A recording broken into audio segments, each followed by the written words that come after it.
बढ़ते हैं आगे और अब बात जरा 8वीं बोर्ड की कर लेते हैं, क्योंकि आज बड़ा दिन है वो बच्चों के लिए जिन्होंने 8वीं बोर्ड की परीक्षा दी।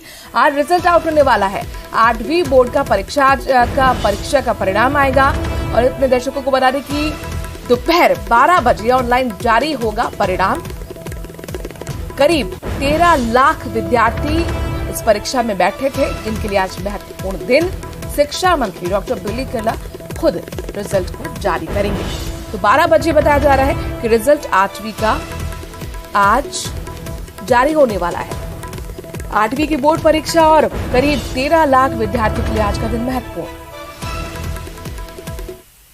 चलिए कोटा का रुख करते हैं। कोटा से अगली खबर है, जहां पर कई इलाकों में आज जलापूर्ति बाधित रहेगी। तो अगर आप कोटा में रहते हैं तो ये खबर आपके लिए महत्वपूर्ण हो जाती है, क्योंकि आज आपको मुश्किलों का सामना करना पड़ सकता है। जलापूर्ति बाधित रहने वाली और 9 घंटे तक बताया जा रहा है जलापूर्ति बाधित रहेगी। 450 mm व्यास की पाइपलाइन का इंटरकनेक्शन का कार्य है, लिहाजा जलापूर्ति बाधित रहने वाली है। सुबह 11 बजे से लेकर रात 8 बजे तक शटडाउन किया गया और UIT द्वारा अहिंसा सर्किल पर यह किया जाना है। इंटरकनेक्शन का कार्य सुबह 11 बजे से रात 8 बजे तक चलेगा, लिहाजा शटडाउन किया गया है। उपभोक्ताओं को पहले ही जल संग्रह करने की लगातार जल विभाग की तरफ से अपील की जा रही थी, प्रशासन की तरफ से अपील की जा रही थी। तो अगर आप कोटा में रहते हैं तो एक खबर आपके लिए बेहद महत्वपूर्ण हो जाती है, क्योंकि सुबह 11 बजे से लेकर 8 बजे तक शटडाउन किया गया है, यानी कि जलापूर्ति बाधित रहने वाली है। चूंकि 450 mm व्यास की पाइपलाइन का इंटरकनेक्शन का कार्य होना है, लिहाजा इस तरीके के फैसला लिया गया है। लोगों से लगातार अपील की जा रही है कि सुबह 11 बजे तक अपने सारे कामकाज निपटा लीजिए पानी से जुड़े हुए, और जल संग्रह भी कर लीजिए।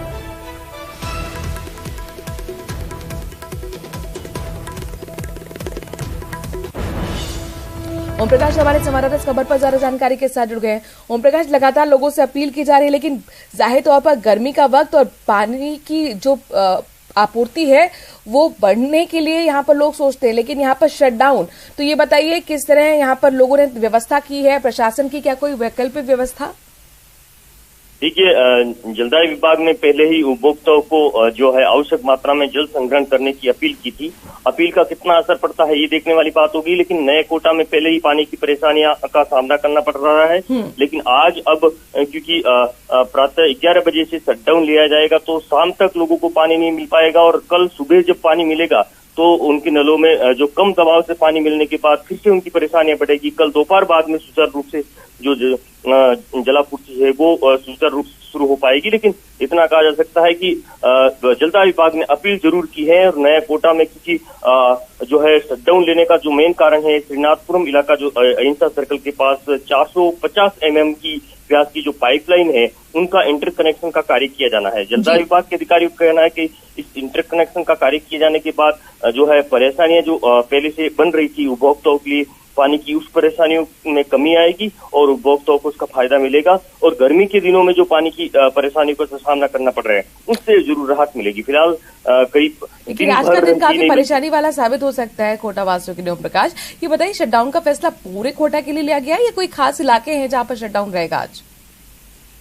जी, शहर के भीतरी इलाका और जो पुराना कोटा है वहां लोगों को परेशानियों का सामना नहीं करना पड़ेगा। नया कोटा का इलाका, तमाम जो बाहर के इलाके हैं वहां ये जो है शटडाउन लिया गया है। जो कोचिंग इलाका है, अजय आहूजा नगर है, विनोद भाव नगर है, जो बाहरी इलाके हैं वो नया कोटा के। चलिए, बहुत शुक्रिया ओम प्रकाश तमाम जानकारी हम तक पहुंचाने के लिए।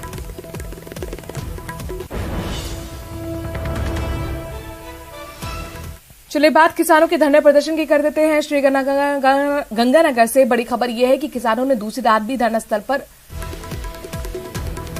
लगातार प्रदर्शन किया और LNP नहर की 5 नंबर कस्सी पर लगातार किसान धरना दे रहे हैं। 5 नंबर माइनर के बैट लेवल को सही करने की मांग किसान कर रहे हैं। किसानों ने भूख हड़ताल करने की चेतावनी भी दी है।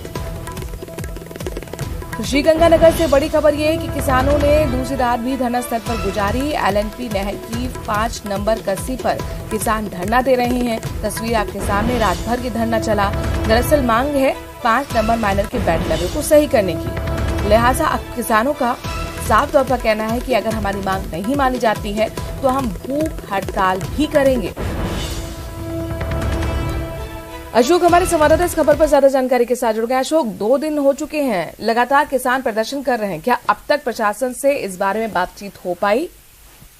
देखिए, लगातार दूसरी रात किसानों ने धरना स्थल पर ही गुजारी। साथ ही साथ जो स्थानीय बींसबाला के नायब तहसीलदार थे वो कल किसानों से बात करने भी पहुंचे।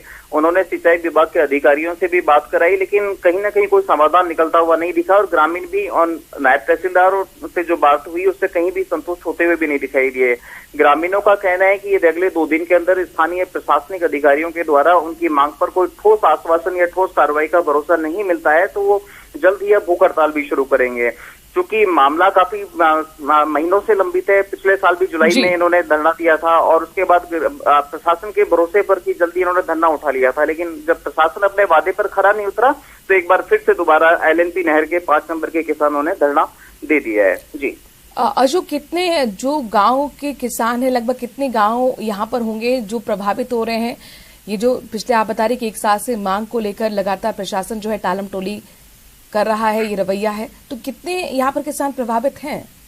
देखिए, एलएनपी नहर की 5 नंबर का ये माइनर का इशू है जिसमें लगभग 7 गांव है। तो 7 गांवों का मतलब हुआ तकरीबन सैकड़ों बीघा भूमि है जो सिंचाई पानी के लिए तरस रही है, यूं कहें तो। क्योंकि ग्रामीणों का कहना है कि पिछले 1 साल से ना तो उनको ठीक से प्रॉपर तरीके से पानी मिल पा रहा है और न ही पानी नहीं मिलने की वजह से ना तो बिजाई कर पा रहे हैं, न ही फसलों का उत्पादन कर पा रहे हैं। तो उनसे आर्थिक नुकसान तो है ही है, साथ ही साथ उनका जो किसानी कार्य है वो भी खासा प्रभावित होता हुआ दिखाई दे रहा है। क्योंकि पिछली बार प्रशासन के भरोसे पर वो उठ गए थे धरने से, लेकिन इस बार किसानों का कहना है कि आर पार की लड़ाई है।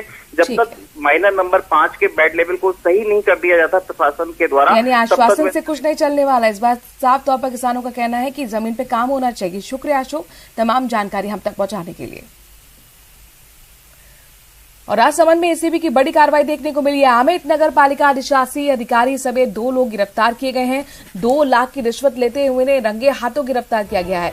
ईओ कृष्ण गोपाल माली है, यूडीसी बलवंत सिंह राठौर ने रिश्वत ली माली के लिए और जमीन का लेआउट प्लान देने के एवज में रिश्वत ली गई थी। कृष्ण गोपाल की जेब से 40,000 और गाड़ी से 1 लाख रुपए भी बरामद कर लिए गए हैं। कृष्ण गोपाल एसीबी को नहीं दे पाए इन रुपयों का हिसाब, लिहाजा उन्हें गिरफ्तार कर लिया गया। लगातार विवादों में रहे अधिशासी अधिकारी कृष्ण गोपाल माली और आखिरकार रिश्वत के मामले में ये बड़ी कार्रवाई।